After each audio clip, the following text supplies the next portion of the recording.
దురంధర్ సినిమాలో hero Ranveer Singh entry అయ్యాక కాసేపటికే villain క్యారెక్టర్ల పరిచయం అవుతాయి. అప్పుడు ఏకంగా హీరో ప్యాంట్ లో చేపెట్టి ఒకడు బ్యూటిఫుల్ అంటాడు. అంటే గే కల్చర్ ఎంత దారుణంగా ఉందో ఆ సీన్ లోనే దర్శకుడు చూపిస్తాడు. అంతేకాదు పాకిస్తాన్ హై ప్రొఫైల్ పెళ్లిలో మగాళ్ల కోసం హిజ్రా డాన్సులు కామన్, అది కూడా ఈ సీన్ లో కనిపిస్తుంటుంది. కానీ ఇంకాస్త జాగ్రత్తగా చూస్తే హీరో లుక్ లో కూడా కాస్త గే షేడ్స్ ఉంటాయి. ఇవన్నీ అసలు ఎందుకు చూపించాడు దర్శకుడు అంటే మాత్రం పాకిస్తాన్ లోని మిస్టరీ కల్చర్ గురించి తెలుసుకోవాల్సిందే.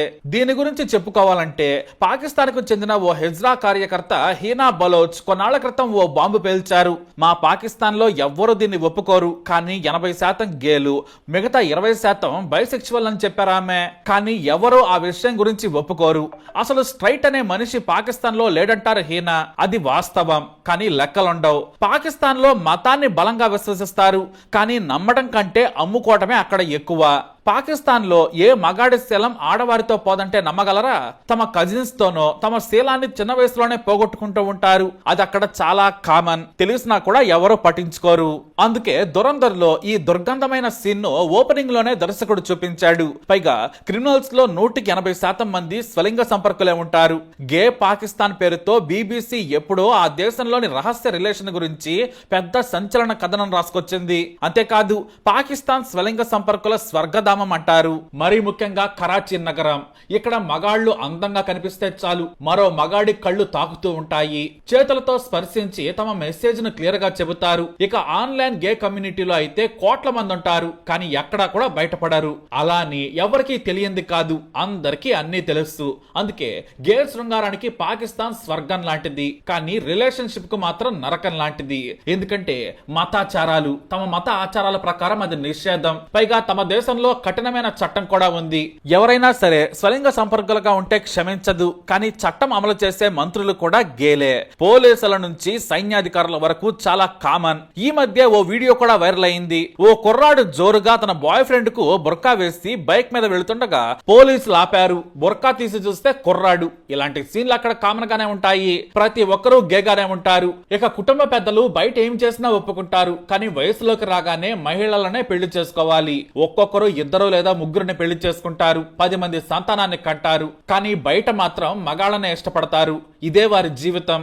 ఇక సాలిడ్ మగాళ్లు గే వ్యభిచారం చేస్తుంటారు. రహస్యంగా సెలబ్రిటీల దగ్గరకు వెళ్తుంటారు. క్రికెటర్స్, సినిమా నటులు, ఆర్మీ, పోలీసులు, చివరకు రాజకీయ నాయకులకు కూడా ఆడవాళ్ల కంటే మగవాళ్లే వారికి కావాలి. అందుకే ఈ మధ్య బరి తెగించారు. ఏకంగా హిజ్రాలతో డబ్బున్న వాళ్లు డాన్స్ పార్టీలు ఏర్పాట్లు చేస్తున్నారు.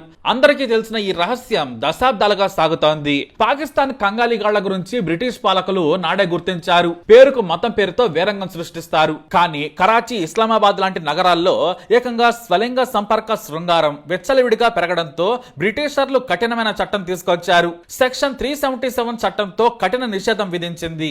ఆ తర్వాత మత పెద్దల రంగంలోకి దిగి బహిరంగంగా శృంగారం చేయడం నిషిద్ధమని చెప్పారు. అంటే రహస్యంగా చేసుకోవచ్చనేది దాని ఉద్దేశం. అందుకే చాలా మంది మహిళలు తమ భర్తలు బయట గేలుగా ఉంటారు, ఇంటికి వస్తే మహిళలతో ఉంటారని తెలిసినా ఏమీ చేయలేరు. తర్వాత వారి పిల్లలు కూడా అంతే. మరి ఎందుకు ఎంతలా ఉన్నా కూడా బయట కనిపించకుండా జాగ్రత్త పడతారంటే కేవలం మతాచారం. బయటకు వస్తే సమాజంలో చిన్న చూపు ఉంటుంది. అందరూ చేసేదే అయినా బహిరంగంగా పరువు పోకూడదనుకుంటారు. చాలా మంది కుటుంబ గౌరవం కోసం దాస్తారు. అందుకే మగవాళ్ల సంబంధాలు స్నేహంగానే ఉంటాయి, కానీ ఒక్కసారి బయటకు అడుగు పెడితే ఆడవాళ్ల కోసం కంటే మగాళ్ల కోసమే మగాళ్ల చూపులు వెంటాడుతాయి. అయితే యవ్వనంలో ఉండగా ఆడ మగవైపు కుర్రాళ్లు ఆకర్షితులవుతారు. అందుకే యుక్త వయసులో ఉన్నప్పుడే పెళ్లిళ్లు చేసేస్తారు. 18 ఏళ్లు వచ్చాయంటే కుర్రాళ్లకు పెళ్లైపోతుంది. కేవలం ధనికులు, హై క్లాస్ ఫ్యామిలీస్ లో మాత్రమే కుర్రాళ్లు ఆలస్యంగా పెళ్లి చేసుకుంటారు. ఇక పాకిస్తాన్ లోని చండాలం గురించి చెప్పుకోవాలంటే బీబీసీ ప్రకారం ఓ ఓపెన్ సీక్రెట్ తెలిసిపోతూ ఉంటుంది. చాలా మంది కరాచీలోని అబ్దుల్లా షా గాజీ సమాధిని దర్శిస్తుంటారు. పవిత్రమైన మనిషిని సమాధి చేశారని అక్కడికి వెళుతుంటారు.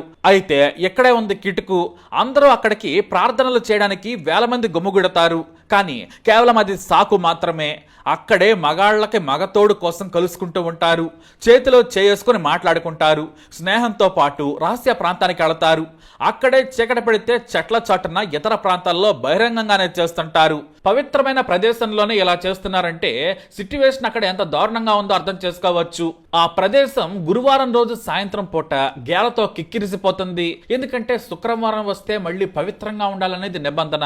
అందుకే స్వలింగ సంపర్కులు రిలేషన్ లో ఉండరు. వయసు రాగానే ఆడవాళ్ళనే పెళ్లి చేసుకోవాలి, చీకటి పడగానే ఇంటికి వెళ్ళిపోవాలి, భార్యలతోనే గడపాలనేది వారందరికీ తెలుసు. అందుకే చాప కింద నీరులా గే కల్చర్ విస్తరిస్తోంది. ఈ మధ్య సోషల్ మీడియా ప్లాట్ఫామ్ పెరిగిన తర్వాత మరీ ఎక్కువైంది. మరి మత పెద్దలు ఎందుకు ఖండించరంటే అదంతే, మనిషి సహజ లక్షణం. అలా అందరూ అదే దారిలో ఉన్నారు. మరి ఎవరైనా ఎందుకు ఖండిస్తారు?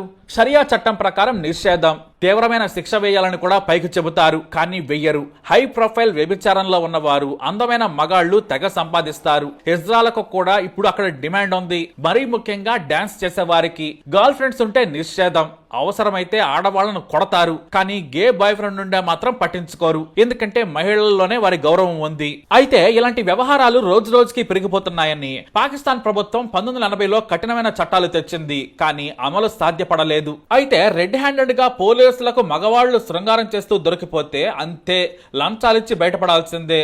అక్కడ పోలీసులు దీనితో కూడా వ్యాపారం చేస్తుంటారు. అందుకే కుటుంబంలోని వారు ఎక్కువగా గే రిలేషన్షిప్ లో ఉండదని చెబుతుంటారు. మంచి మగాడివైతే ఆడవాళ్లను పెళ్లి చేసుకోవాలి, మగవారితో రహస్యంగా ఎంజాయ్ చేయాలని చెబుతారు. అయితే ఈ మధ్య కాలంలో పాకిస్తాన్ లో గే సీరియల్స్ తెగ పాపులర్ అవుతున్నాయి. శృంగారం చూపించరు, కానీ మగవాళ్లు బెడ్ మీదకి వెళ్లడం నుంచి గుర్రాలు, ఆకాశం వైపు కెమెరా తిప్పి కథను నడుపుతూ ఉన్నారు. దీని మీద కొంతమంది వ్యతిరేకత వెలుబుచ్చినా కూడా అందరూ అదే చేస్తారు కాబట్టి చూసి చూడనట్లు వదిలేస్తారు. అయితే కొంతమంది చదువుకున్న గేలు మాత్రం గే హక్కుల కోసం అడుగుతూ ఉంటారు. మహిళా హక్కులు ఉన్నాయి, కానీ గే హక్కులు ఎందుకు లేవని ప్రశ్నిస్తారు. కాకపోతే వారి దేశంలో నినందించరు, బయట దేశం నుంచి నిలదీస్తారు. మరీ ముఖ్యంగా లండన్ నుంచి. హక్కుల కార్యకర్త హిజ్రా హీనా కూడా లండన్ లో ఇంటర్వ్యూ ఇచ్చారు. ఆ ఇంటర్వ్యూతోనే అసలు రంగు బయటపడేలా చేసింది. ఎన్నేళ్లున్నా సరే పాకిస్తాన్ లో ఓపెన్ గా తాము గేస్ అని మాత్రం చెప్పలేరు, పెళ్లిళ్లు కూడా చేసుకోలేరు. ఎందుకంటే మతాచారం, చేసేవన్నీ తప్పుడు పనులు. తమ మతానికి వ్యతిరేకంగా చేసే పనులైనా సరే రహస్యంగానే పాపం చేస్తామంటారు పాకిస్తానీయులు. కానీ తాము పెద్ద మగ పతివ్రతలమని నీతులు చెబుతూ ఉంటారు. మతం అడ్డు పెట్టుకుని కశ్మీర్ లో తీవ్రవాదం ఎగదోస్తారు. దేవుడు చంపమని చెప్పినట్టు అమాయకులను చంపేందుకు తీవ్రవాదాన్ని ఎగదోస్తూ ఉంటారు పాకిస్తాన్ కుక్కలు. వాళ్ళు ఏ విషయంలోనూ నిజాయితీగా ఉండరు. చివరకు మానవత్వంలోనే కాదు, తమ ఆచరించే ఆచారాల్లో కూడా. ఏ విషయంలోనైనా సరే భారతీయుల హుందాతనానికి, నిజాయితీకి, సంస్కృతికి దగ్గరలో కూడా రాలేదు పాకిస్తాన్ అంటేనే అదో తుచ్చ దేశం, నీచ దేశం. అందుకే దురంధర్లో డైరెక్టర్ చెప్పకుండానే వారి గలీజు వేషాలను పరోక్షంగా సీన్లెస్ మరీ చూపించాడు దర్శకుడు. మరి 80% గేగాళ్లు, 20% బైగాళ్లు ఉన్న దేశం అసలు మాట్లాడకుండా ఉంటేనే మంచిది. అంతేకాదు ఆ దేశంలో పేదవారు ఎవరైనా ఉన్నా సరే వారిని కూడా పూర్తిగా గేలుగా మార్చేస్తారు. అక్కడే ఓ చిన్న కుటుంబం నివసిస్తోంది. అందులో ఓ చిన్న అబ్బాయి ఉన్నాడు, వయసు 12 సంవత్సరాలు. అతని ఇంటి దగ్గరకు ఓ రోజు 2 వ్యక్తులు వచ్చారు.